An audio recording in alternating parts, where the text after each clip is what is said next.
Morning, Mother Oafers. We're getting started early today because I have a meeting at 8 a.m. And so when I say meeting, I have a conference call that I have to be on, or a Zoom call. And so we went ahead I went ahead and decided that I needed to get on the bike and knock out my hour ride here on Wednesday. It is weigh-in Wednesday, where I expose my lack of weight loss, unfortunately. But you know what? I'm okay with that today. As it relates to my weight loss, I didn't lose any weight in the last week, but I also didn't gain any weight in the last week. So based on my performance in the old eating arena, I think that that's a kind of a win, to be honest with you. The fact that I didn't actually lose any weight or gain any weight. The fact that I didn't lose any weight sucks, but the fact that I didn't gain any weight is not a good thing, but it's definitely not a bad thing. Last week, again, you know, whenever I tell you what happened or what's going on, it's all excuses. But last week we had a lot of vendors in. We were very busy, and they brought in pizza and barbecue and donuts, and you know, my lack of willpower, I ate all of it. And then I just kind of ended up down this whole path of sabotage over the weekend because I knew I'd messed up. I wouldn't say that I did that bad for the week or weekend. I did cap off my my poor choices with a shamrock shake because I figured, screw it, I've already messed it up, and I'm just going to get back on track on Monday. So the fact that I didn't gain any weight is actually a good thing, which just means that my metabolism's starting to catch up with what I'm doing, and it's only going to get better from here. And it's more of a commitment. It's not that I don't know what to do. It's not that I am necessarily eating the wrong foods. Still have an overeating issue that I'm fighting through, which that's all mental. I'm still oh,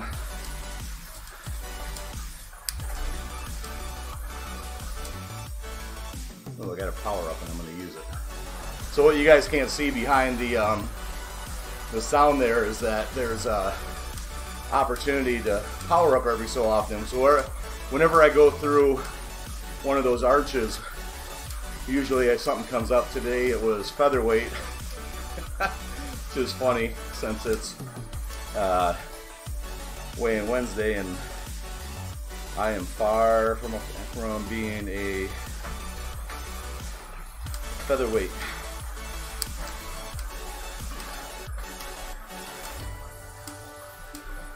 So any of you guys that follow along the ticker on the bottom, I just updated the date. There is a new picture of my weigh-ins. You'll see that's a year-long chart. So in reality, I've kind of held this 310, 313 pound weight for well over a year, which is terrible. You know, it's not good for a lot of reasons. And so regardless of the fact that I have this hernia that I have to have an operation on, and the purpose behind this ride, and the weight loss goal, just overall it's not healthy to be at that weight at my height.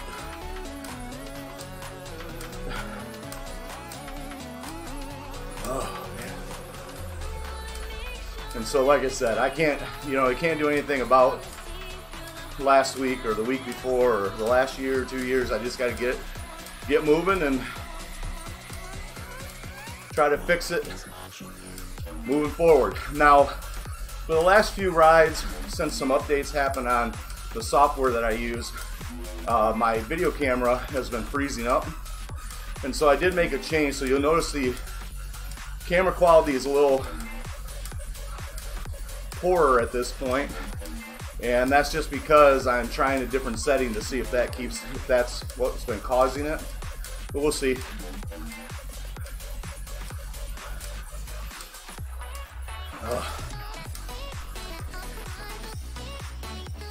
For some reason,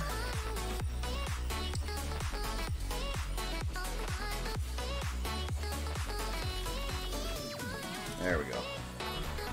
It always takes a minute to get all this set up. So now I got that going. Hey Robbie, good morning. So one of the things that's nice about how I have this all set up is that here on my phone I actually can see everything happening on Facebook Live. I'm also streaming to YouTube and onto Twitch at the same time. And so, oh, there we go. So my camera trick did not work and I froze up. So we're just gonna get rid of Mini Dave and move on. So that's one of the struggles that you're gonna have if you decide to go live, is that there's gonna be technical issues that you just have to roll with the punches. Kind of like not losing weight over the last week. It's not anything I can do about it. I had some bad choices, and I just have to move on. And the good thing, one of the positive things, last night I got out and didn't really do a lot of hiking, but I did go out and do my state game area here outside my house and did a little filming. And that's one of the nice things about this time of year, is that I'll actually be out more and be doing other activities besides just riding indoors, which is only going to help. You get kind of cramped in and it's not much fun to going out in the wintertime. And then of course with daylight savings time, there's plenty of time when I get out of work to actually do things, which is not the case throughout most of the year. So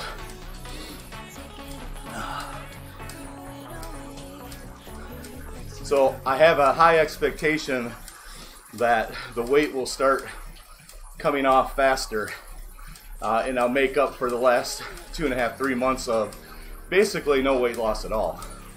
I'm basically at the weight that I was after my first week of doing this, and then I have basically bounced up and down between 310 and 300, and embarrassingly enough, 324 pounds I weighed in one day.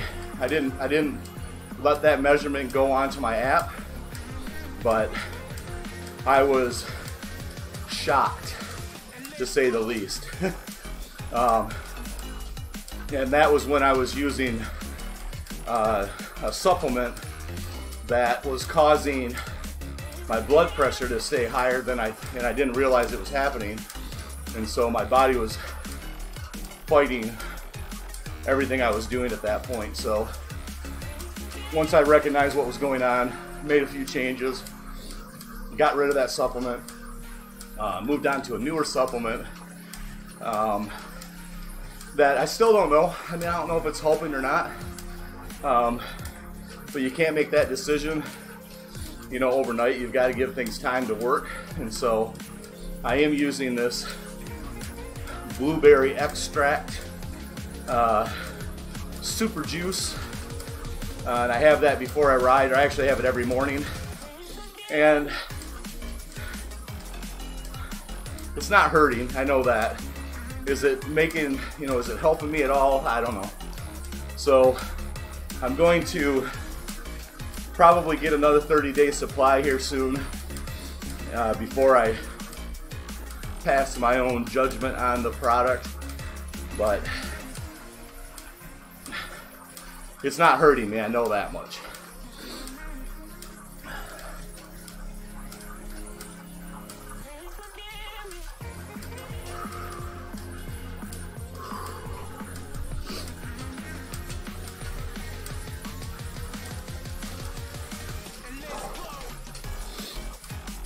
one of the things that I noticed that I'm just, you know, it's one of those things where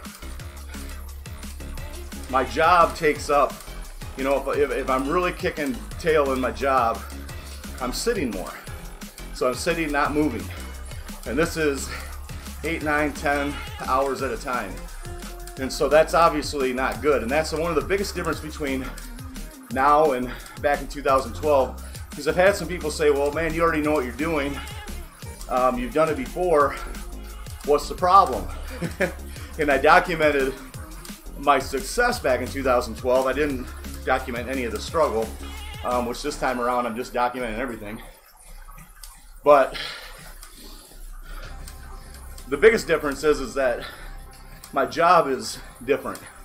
And so I make a living sitting down, most of the time, which is something I've got to change. It's a terrible career choice for me and my body and my addictions, my food addictions. It's just not a good job for me. So I've got to figure out something to change that, because that's part of the issue, and it's why I'm not having the same success I had back then. Back then I had the freedom, in the first 2 months, I had the freedom to train and eat and still do my job, but do everything in the, you know, most optimum time, day to day. Well, that's not the case anymore. I have to be where I'm at. And I say the first 2 months back in 2012 because after that I was unemployed. And so I had nothing else to do but train and eat properly. So it was a different dynamic back then. Back then I had lost month one I had lost 16 pounds in my first month. I think I lost 30 pounds by the end of the second month. And of course, I was down 41 pounds at the end of the first 90 days. And ultimately, I lost, I think, 67 pounds of total weight. And that was actually putting on muscle and losing body fat. So I lost more fat than is reflected in that poundage. But that's where you see those results from. But the dynamic's different. I started off exactly 20 pounds heavier this time than I was back then. And some of that's because I was powerlifting and had added a lot of muscle, but that's been converted mostly to fat now.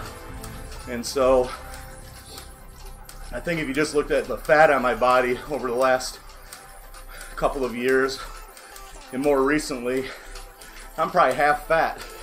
So if I'm 300 pounds-ish, I'm probably 150 pounds of that, not quite. But a very large poundage of that is fat. Kind of sucks. Now, what's interesting to me, it may not be to you, but what's interesting to me about that is that, I mean, I don't look in the mirror and say, oh, this guy looks, you know, hey, good looking. But what I do notice is that on my day-to-day, you know, getting ready in the mornings, looking in the mirror, I don't really notice it at all. I mean, I don't look at myself and say, wow, look at that fat guy. However, now that I'm back doing more videos, and not here, I don't notice it here because of the way the camera's set up, but now that I'm back doing more videos, and I have to do some edits on those, and they're of me helping train, you know, I'm doing a lot of training videos as it relates to marketing online. And so as I'm building that library, first of all, HD and 4K suck because you can see everything. But as I'm evaluating those pictures and those videos that are of myself, I actually realize how fat I am, which sucks. It's embarrassing. I mean, I can see objectively, just as other people see me, you know, where I can't do that on a day-to-day basis just looking in the mirror. for whatever reason, I don't notice how fat my face has gotten, or how fat my, you know, my stomach and waist and everything else has gotten over the last couple of years, as I've dealt with some health issues, but I don't notice it. And now I can see in these videos what everybody else sees. And it's embarrassing. And it kind of pisses me off a little bit. You know, it's motivating me to figure out a different career path here soon. And I actually don't mind what I'm doing. I love helping people.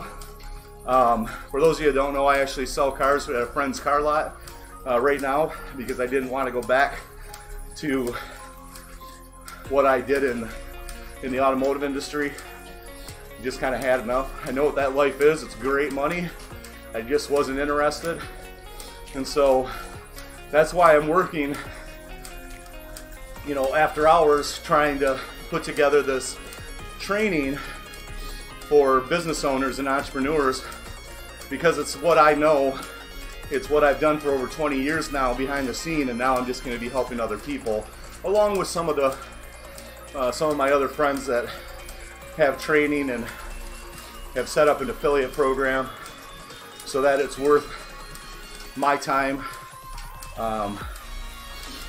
What I've done over 20 years, for the most part, is given all of my knowledge away for free, and that's not fair to me or my family.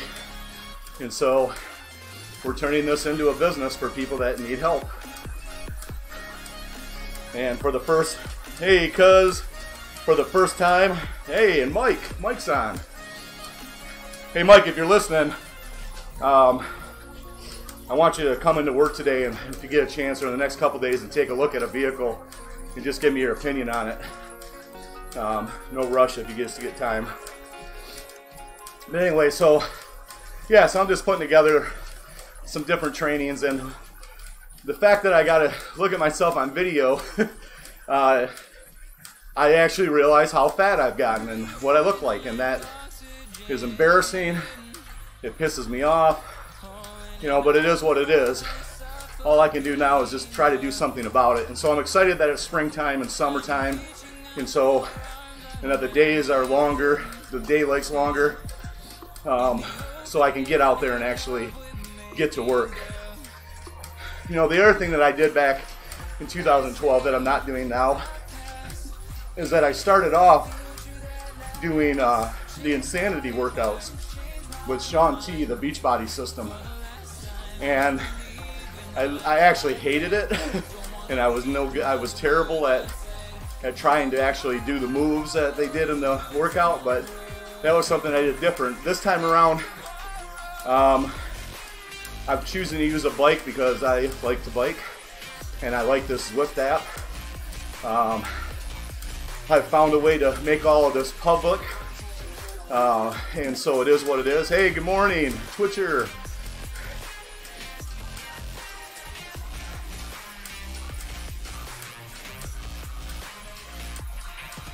Yeah, isn't it amazing to put on that much weight in a month? Those of you that aren't sure what I'm talking about, if you look at the chat, the way I have this set up, you actually can see anybody out on Twitch or a YouTube comment or Facebook if somebody makes a comment. And so even though I'm blind as F, I can't read the name, but was it Danger Mouse? So you'll see that Danger Mouse 66 said that he had an operation a month ago. He's surprised at how much weight he's put on in a month, and isn't that just the way it is? You know, I mean, so easy to put it on. And for some of us, you know, there's a lot of people out there that are just naturally skinny, and, you know, F you, if that's you. But people like myself, I mean, I can have all the progress in the world.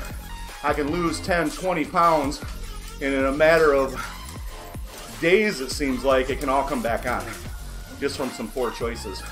But what you got to realize is that it's not real weight, and that you can get that weight back off. You just stick to it. But I was surprised, as it relates to that, I was surprised that my surgeon, I asked him that when I have the hernia operation, you know, can I get back on the bike right away? And I was surprised that he said no.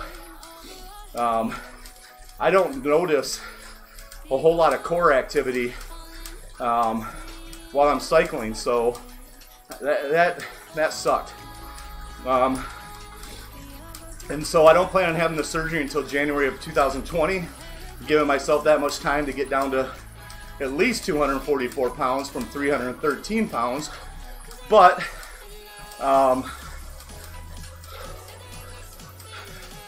and I hope to get there sooner. So I've got a long time to figure out how am I going to exercise post-surgery and what am I going to do. It'll likely end up just being walking on a treadmill.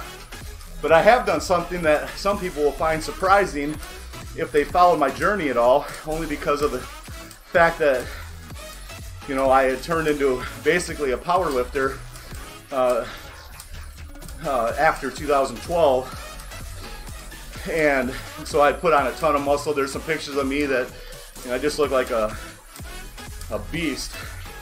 And so it'd be surprising to some people that when I tell them what I did the other day.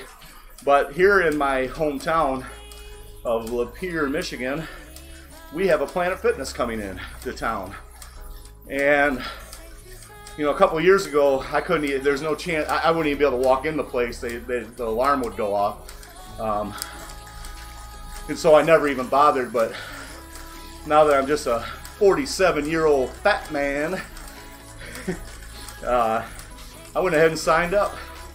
So when the doors open, I will be a member of the Planet Fitness. And I hope that's a good thing for me, to be honest with you, because my biggest issue going into a gym is that I will try to lift all, but my ego gets in the way. Even at 47 years old, my ego still jumps in and just tells me I've got to show the world that I can lift more than they can. Just so dumb. But it's just this childish ego thing that I'm sure other people have to deal with also. But I recognize, and it's part of the reason I'm not in a gym right now and I'm doing this home-based exercising, is because I know if I go to a gym, I'm going to lift weights. If I lift weights, I'm going to end up lifting heavyweight, and guess what? The condition I'm in with this hernia, that would be a very bad thing. I would be having the surgery way earlier than I need to, with all of the complications that come with that. And so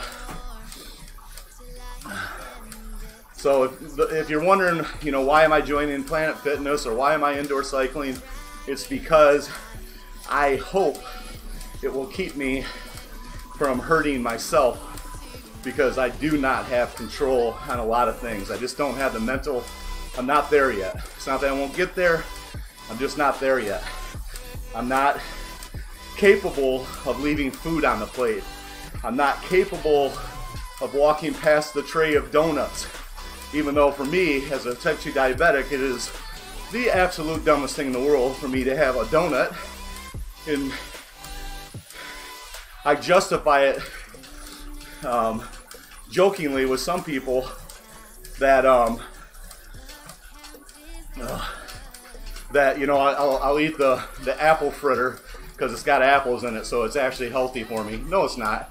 It's still full of sugar, and it's part of the reason that I haven't gained or lost weight in the last week, because I had some donuts, and I had some barbecue, and I had a Shamrock Shake.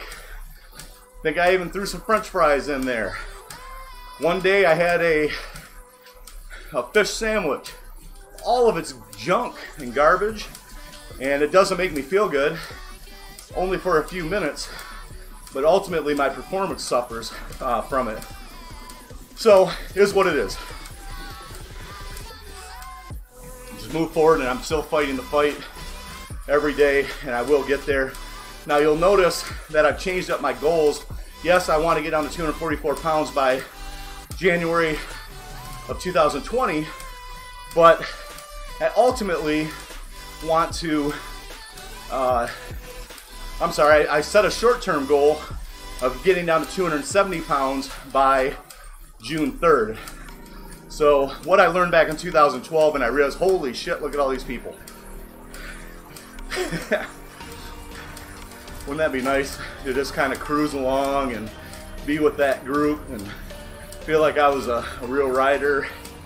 Yeah, well, it'll happen someday, just not today. Good to see people out here. There's a lot of times I'm on this course and it's crickets. But, so anyway, so back in 2012, one of the other tricks was that, you know, I made everything public, told everybody what I was going to do, that I was going to lose 40 pounds in 90 days, and then I kept maintaining that update often online. And this time around, I decided that I needed to do the same thing. Yeah, it's nice to have a 244 pound goal within 12 months, but the reality is I need to set shorter term goals. And so 270 pounds by June 3rd is where I'm at right now. And I think I'm gonna have to start setting weekly goals too. I have enough fat, not everybody can do this, but I have enough fat that setting 5-pound goals probably isn't that unrealistic. Now, if you don't have as much fat as me, setting goals like that probably isn't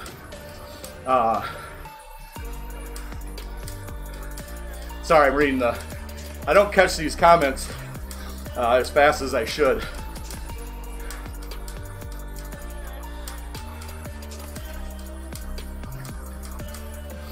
Yeah, that's what I thought on the hernia as far as cycling. I kind of felt like I didn't see the point of staying off, but I had a different hernia operation over 20 years ago, and so I have some experience on what I'm going to be going through. Of course, I was a young man then, and that term's relative, by the way. There are plenty of people out there that feel like I'm still a young man, but they're older than I am. That's why they say that. By the way, and if you're not sure what OAF stands for, if you haven't had a chance to go to oaflife.com and look it up, it stands for old as F. And you can fill in the blank on the F. And there was some young punk that said that to me some time ago, that I was old as F, and I thought it was kind of funny. And so I turned it into a website.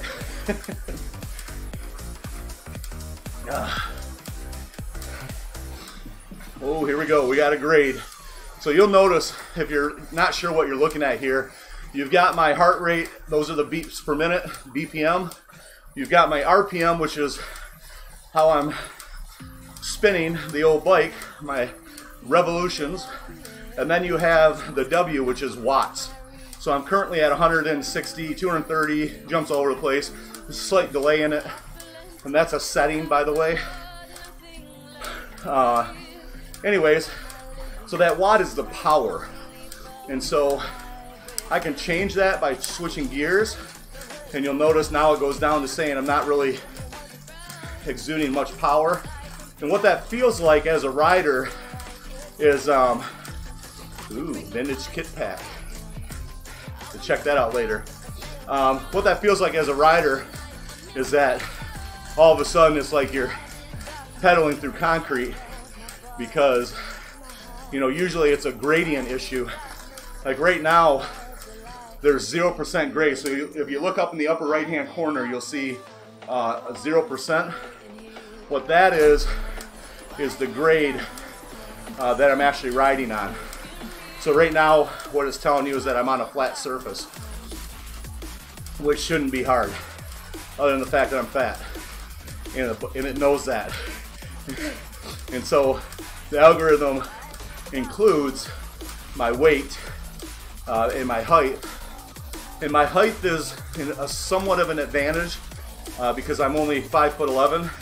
Okay, I'm 5'10" because I've been shrinking so everybody else gets old, so screw you if you got an opinion on it. It's gonna happen to you too if you're young. But, so at 5'10", the algorithm believes that I have less wind resistance than somebody that say is 6'4". However, that's a little silly in my opinion, but that's how it's set up right now. And I'm sure, you know, they're changing this all the time. They're continuously working on it to make it better. They have made Zwift a competitive program, so you can get on races. There are national events. There are all kinds of opportunity if you wanted to, if you were at a much different level than myself. But for me, it's just a nice way to get up early in the morning, not be out in the cold weather, which I wouldn't do anyways. And people know, I mean, you wouldn't either. You wouldn't go into -0 degrees and temperature-wise, you wouldn't go into super cold weather and be out riding on icy roads and in the dark and every other thing. So this just allows me to get on the bike and do it. The way I'm set up is I have a Wahoo Kickr 18 direct drive trainer, which is a smart trainer. So it's talking through a small little dongle attached to my computer, which is an AMP Plus dongle. And that's what's transferring my ride into this game. And so, you know, it tracks everything. I have it connected also to my Strava app, my Map My Ride, which is something I've used since 2012, maybe even before. And so it just keeps track of all of my data. And the reason I use Map My Ride is just because of that historic data. I want to watch my performance over time, because I did do some cycling back in 2012 on a very cheap bike. Now I'm riding a 2018 Raleigh Willard 2 gravel bike. And I've chosen this style of bike because, you know, I've owned pretty high-end bikes most of my adult life. And, you know, I've had mountain bikes, which a lot of you, if you're getting into biking, I think that's where you think you're supposed to go. And I'll tell you that there's a better way, or there's a better choice. Not necessarily gravel bikes, but I'll explain why I have one. I got into road cycling back in 2012, and I literally bought, great reviews, but I bought a store, you know, a GMC road bike. It was just kind of almost like a Kmart brand type road bike, but the reviews were great, and it did its job for a period of time until it started breaking and nobody could fix it because, you know, but it is what it is. I mean, it did its job that first year. And then I switched into selling my Specialized. I actually, over 20 years ago, had bought a Specialized FSR Pro Comp full suspension mountain bike and did a couple of races on that. And I only sold that bike in the last couple of years, or a few years ago, and I'd switched over to a GT Avalanche, which is a lower end mountain bike, and a road bike, a GT, can't remember which one it was, and the road bike matched the mountain bike, so I was that guy. Because I liked both. The problem is that I really like road biking more than I liked mountain biking, because, to be honestly, you don't need a mountain bike. You're not doing true mountain bike riding in where I live. There's not a whole lot of opportunity to do it unless you're willing to drive. And my goal was fitness, not competitive mountain biking. And so road biking made more sense to me. Problem was that those skinny tires couldn't ride on too many of the paths that we had out here, because a lot of them, even though they had asphalt and concrete, they would switch into crushed gravel and in some cases sand in some spots. Well, you can't ride your road bike at that point. So what a gravel bike does for you, or what it offers, is you still have that road bike geometry. However, it has a wider tire, and so you're able to go on more surfaces. So I can literally just get on my bike here at home and go on a 10, 20, 30, 40 mile ride if I want to, and not run into an issue as far as the surfaces. The tire size that I'm running is a 70-40, or that's probably wrong, a 77-40, or I don't know, whatever. It's a 40, and that's the width. And so most of your road bikes are in the 20s, and so your road bike tires. So this being closer to a mountain bike size tire just allows me to ride more surfaces. Now, if you're trying to figure out what you should buy, I'm going to give you two different suggestions. If you're just hell-bent on the fact that you just need a mountain bike, you think that looks cooler for you, then get a hybrid. Get a bike, go in and look at hybrid. Go to your local bike shop because they'll help you. But if you go with some of the top brands and you just go on to Craigslist or Facebook Marketplace, look for a bike, try to figure out on the sizing charts what fits you by going to the manufacturer sites. And then look for brands.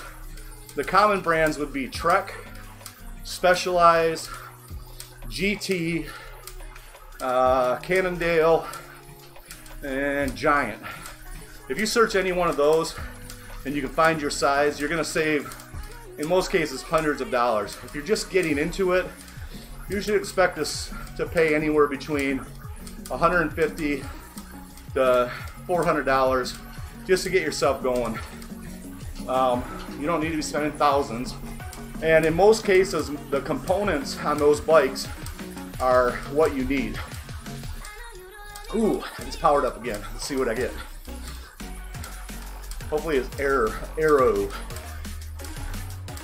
Oh man, I didn't get anything. That sucked. Screw you, Zwift. Anyways, you can pick up a bike fairly reasonably just to get started, and then you'll start to understand what fits your style. A lot of people don't think that riding a road bike looks good, or they're afraid of, let's say, the seat or the geometry all along, so they think they have to have a mountain bike. So I would say get a hybrid. Do not get full suspension. That's another thing. Full suspension bikes are very specifically designed for a certain style of riding, and I would say for 90% or more of the people, it's not something you need. As a matter of fact, it'll actually make your riding less fun. So when you're going, and what I mean by that, and the newer models don't do this so much, they've addressed this issue. However, one of the problems with a full suspension bike is when you're climbing on a trail and your rear tire with that shock absorber will end up losing traction. So a hardtail mountain bike actually works better for most people. Overall, it's a give and take thing, but traditionally you don't want a rear suspension, you just want a front suspension bike. I shouldn't say traditionally, in most cases. So again, if you're just trying to get started and you don't want to go down the gravel bike route, which I highly recommend you do, then I would say get yourself a hybrid bike. And so it won't have as fat a tire as a mountain bike, nor will it have as skinny of a tire as a road bike. And in most cases they have a flat handlebar, which is more attractive to most people. The more aggressive the geometry, the more performance that you'll have, but the more upright that you are, the more comfortable it is for a lot of people. And so that's why I suggest just picking up, you can go to your local bike shop. They do have lower end, under $500 bikes that you can get you started. But I think that starting with something off Craigslist or Marketplace, Facebook Marketplace, is a good choice for most people. And ride that for a year or two. Experiment, figure out what your goals are and what your objectives are, and the style of riding and the types of trails and all of that. And in most cases, when you buy off Facebook or Craigslist, whatever you spend on that bike, let's say you spent $350 on a bike, in most cases you can sell it for the same amount even a year or two later. So it's not the worst investment. Whereas if you buy a brand new bike, and there's reasons to do that, but if you buy a brand new bike your depreciation is going to kick in pretty fast. And you know, if you bought it for $1,000, you may be lucky to get $750, you know, even a week later. So just understand that when I make these suggestions, it's because I have experience, and it's things that mistakes I've made in the past, or things that I've learned in the past. And so there are some websites that are pretty good. There's some different brands than what I have stated if you just have to get a new bike. So I think Bikes Direct is one of them. And there are some really good component bikes out there. And at the end of the day, that's really what you're buying. It's not so much the frame material or the frame itself, it's the components that are being ran. But if you're just starting out, don't worry about that. Just try not to buy the cheapest, because you'll notice it, and there's a big difference. Let's say, for instance, even my 20-some-year-old Specialized FXR Pro, I think that's what it was called. Anyways, that thing had amazing components. It had some of the fastest wheels I've ever ridden, because the wheel bearings were top of the line. And you'll notice the difference between a cheap set of components and a very expensive set of components very quickly once you ride them. But the goal here is for most people just to get started. And so these are just suggestions that help you get going. So get on the Craigslist and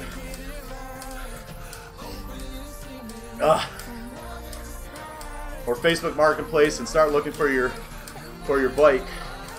If you need some help, if you're not sure, you know, get a hold of me on any one of the pages, and I'll be notified. And even if you just want to share with me the bike that you're looking at, and I can give you at least my opinion of it, which is not a professional opinion, but somebody who's had some experience for 20 years now buying bikes. Of course, I've been riding bikes all my life, but most of my life, I should say. I didn't come out of the womb pedaling, but not too long after that. And I think my first serious mountain bike was, I bought used, and it was a GT. I think it was called a Timberwolf or Timber something. It was primarily because it was a GT. The reason I bought it is because I came from the BMX era of the 80s, and so GT was a good name brand for them, or for BMX bikes. And so I recognized the name, and the fact that it was blue and gold, which was my high school sports colors, along with at the time my favorite college football team colors.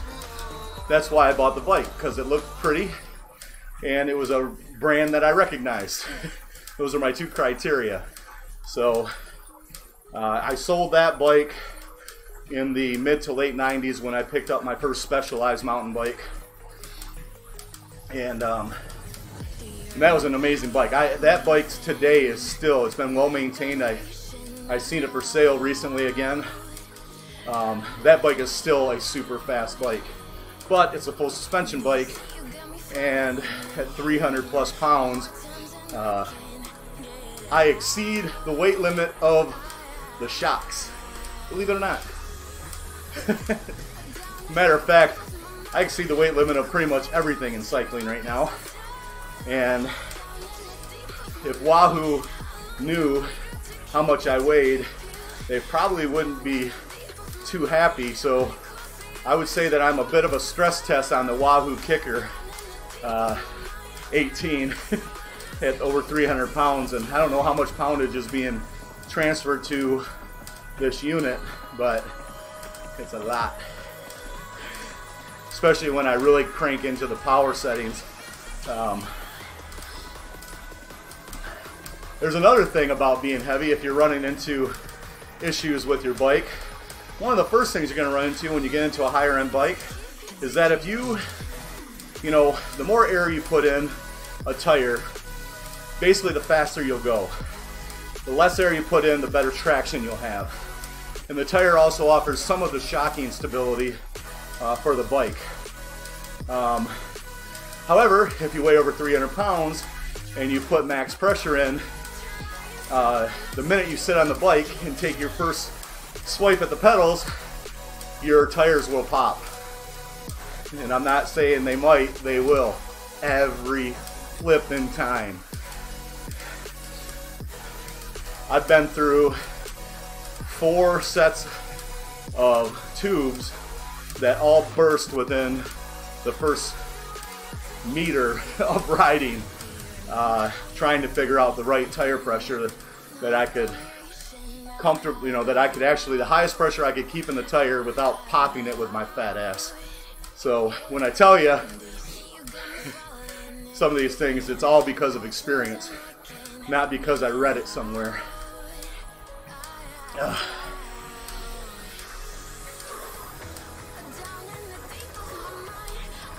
And if you're new to watching this, this Zwift app is set up for cycling and running. Cycling involves a lot more equipment. Running is literally, yeah, you can have a smart treadmill that works within the system, but most people are just wearing a small little pod that's attached to one of their shoes, and that's what's tracking their steps and stride. And so, equipment-wise, for $40, and then your membership fee, you can actually be on this, in this Watopia Zwift world, running or walking. So you can be in here without the bike. And there's several options as it relates to bikes and trainers and everything else that works with it. This was primarily put together for cyclists, not for runners. Running is new over the last few months. I think it's been going on for over a year in beta, but it's been available to everybody else probably for 6 months, I think now, if my research, and I haven't done it yet. When my gym opens here, I do plan on buying that little pod and using it in the gym. But this gives you an opportunity, but I guess the point that I was trying to make here is that, as I've said before, if you're considering doing this and you're on a journey of any kind, whether it's performance gain, weight loss, or if you're just if you're a motivational type speaker person that wants to be transparent in what you do daily, most of them do exercise every day, it's part of their routine. I highly suggest that you learn how to stream your exercise within the Zwift world. If you need any help, just let me know and I'll guide you to some training. But it's such a distraction going through not only riding but monitoring your programs that it takes to do the stream, that you almost forget that you're even riding. So I've been riding for nearly 50 minutes now, and it just doesn't even seem like it. You don't even realize that time's there. Now, when I ride and I don't stream, which means I'm not talking, man, 30 minutes is like hell for me. It's like, seems like I've been on the bike for hours. Every little pain hurts a little bit more, and so I suggest streaming for no other reason than it's a major distraction. I did get a question on what the bottom line graph charts are. I didn't know what that was forever until one of the people on Twitch actually helped me understand it and how to get to it. And now I can't remember. I think you hit the keystroke G to bring it up. But that is a chart of your power or your zones that you're riding in over time. So that just above the ticker there, you'll see how I've rode throughout this, how this ride, and it moves. It continues to move while I'm riding. But it's kind of neat. But I didn't know what it was, and I didn't know where it came from. I thought, honestly, in the beginning when I saw other people having that go across their screen, I thought it had something to do with Strava, and that I just didn't understand the settings. And by the way, I'm not an expert in Zwifty or Zwift. I will tell you that because I run multiple streams, I don't always have my stuff here, but what I'm attempting to do now is show you, there you go, that you can change the scene using your number pad. And I don't have my cheat sheet up, but you can actually, to make the stream a little more interesting, you can continuously change the scenes if you'd like. Of course, that means that you can chew gum and walk at the same time, which I struggle with here on Zwift, being able to do too many things at once. But it gives you a nice perspective for the video. And of course, there you go, it's working. So you can actually just change the scenes just to make it, like I said, a little more interesting for some people. And of course, you can add your webcam. Mine continuously is freezing up since the updates between Zwift and OBS, which is one of the softwares I use to stream. And so we're going to stick me back on here again. But we've been having a little bit of trouble trying to figure this out. But yeah, so I mean, you can do different perspectives. It doesn't always have to be the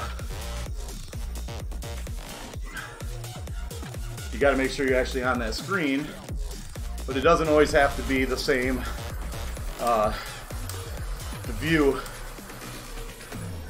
So if you just want to make it a little bit more interesting, you can move things around. I just have a little couch desk that's raised up as high as it'll go, and so that gives me the ability to switch things around. Traditionally, that's what you see when I ride. But like I said, you can move things around inside of Zwift as you're riding on. Oh man, I switched things over a couple weeks ago also to the metric system because the program likes it, even though I have no idea what 16 kph actually is in miles per hour, or how far 18 kilometers is that relates to miles. And so at the end of the day, it really doesn't matter. My goal here in the beginning is just to get myself used to riding and get my ass used to the seat. Now, full transparency, my ass still hurts while I ride. And so I haven't gotten to a point where it's gotten better, but it hasn't gotten like so much better that, you know, I can tell you that, hey, within a month all the ass stuff will. So I actually have to get fitted to my bike. So I'm gonna have to spend a little bit of money at one of my local shops to set me up properly, get the right seat angles, and probably purchase a new seat or saddle in the cycling world. And that should help. Like I said, this bike I bought later last year, or probably midsummer-ish time when I purchased this bike. And so I didn't get a lot of riding in before I started this Zwifting. So I never really did have it set up properly. I made my own adjustments to my best of my ability, but now I'm going to let somebody professionally come in. Because I actually was honestly, just like most people, just going to purchase a new seat and hope that would actually help. But when I went to the bike shop, you know, to buy the seat, we got talking and he said, don't buy the seat. Bring the bike in, let's get you fitted properly. If a seat makes sense at that point or after that point, we'll do that. But don't waste your money on buying the seat. So there are a lot of advantages for those of you that, you know, have a bike shop you can get to that are truly professional as it relates to sizing and setting you up. And so, you know, I don't have anything in my hometown, but within 30 minutes to an hour, I have several options. And so it's worth the drive. It's the reason I haven't done it yet, because I haven't been able to get out of work or had a free weekend yet to show up to one of the shops to have this done. And I've chosen one that that I've never bought anything from to do the work, just because the young man that was there seemed to really, I had him give me a tour of his shop, and how he was going to do the fitting and what tools he had, and he's got everything that's needed, and he's very knowledgeable. So I'll be taking everything to him once I can find the free day to do it, the free time to do it. This happens to be the busy time of year for us. Like I said before, I sell cars right now as my full-time job, and it's tax season, so everybody's showing up with their big tax check and buying vehicles, and so we just have to, this is the one time a year where as a commissioned employee I make my money, and the rest of the year is pretty, can be slow at times, not always. And so this isn't the time to take off work. Of course, I say that, and the weekend of April 5th, I'll be in Austin, Texas. Yeehaw! And going through some sales training and some marketing training with some of the people that I'm working with now, as I create this training opportunity for you guys that are looking to grow your business online. And so I'm going down to some very specific training with some of the best in the business. Now, this marketing training that I'm doing is not for big corporations. This is for the small person, the small guy that is just trying to get more customers, learn how to market online, learn how to build their brand, and we've got a system that will help you do that. And of course, I have my own training videos that we're putting together for my clients. Well, in the meantime, I do have the ability to share the same training that I've went through over the years with you, just so you can get started. So for some of you that don't want to wait until my training videos come out, just let me know and I'll guide you to the right links so that you can get started. And it's for entrepreneurs and home-based businesses primarily, or even small businesses that are just trying to figure out how to market online. It's one of the things that's tough for most people, and it was even for myself, and it's how I even got started, was, you're an expert in the business that you do or that you run, but when it comes to online marketing, building your website, that's not your forte. And so you're just trying to figure out the best things to do, simple ways to put together your own websites without becoming a super nerd expert, and the simple ways of how to market on Facebook, Instagram, Snappy Chat, all those fun little places. And so that's the training that we have available for people like that are just trying to streamline their marketing efforts without becoming the absolute experts in it. Because the reason, I'll tell you, the funny thing is, the reason I became a bit of an expert is because I didn't want to pay, or I couldn't pay somebody else to give me what I wanted. Every time I tried to get somebody to do it for me, they never quite understood it. So I ended up learning how to do it myself. And I started this process over 20 years ago of learning. And what ended up happening is, instead of being the expert in, archery or business, I ended up being an expert in marketing and online development and business development. And it's just kind of what nature brought to me. It was like a natural thing for me to end up there. Well, we're coming to the end of the ride, guys. If any of you guys stuck along for the entire ride, you got issues. I don't get it. I don't know why you would even think of watching me this long in a day, but if you did, thank you. But we're coming to the end, and just like every other time, at the end I try to put a max effort in right at the last 30 seconds or so. And unfortunately, I'm at a 3% grade. Oh, good. Hopefully we'll get to a 0% grade in the next few seconds, because I'm going to pick up the pace, mother effers.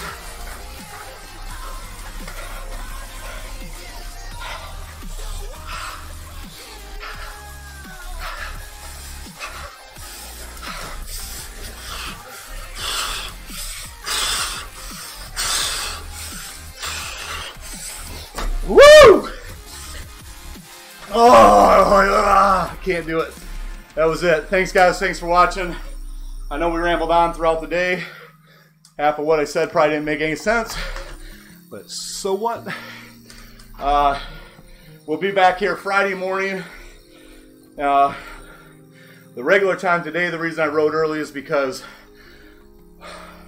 I have a conference call with one of my partners at 8 a.m. And so I need to get the ride out of the way first. And there's my head. There's the bald head. Anyways, thanks for watching, guys. We will talk to you soon. Peace.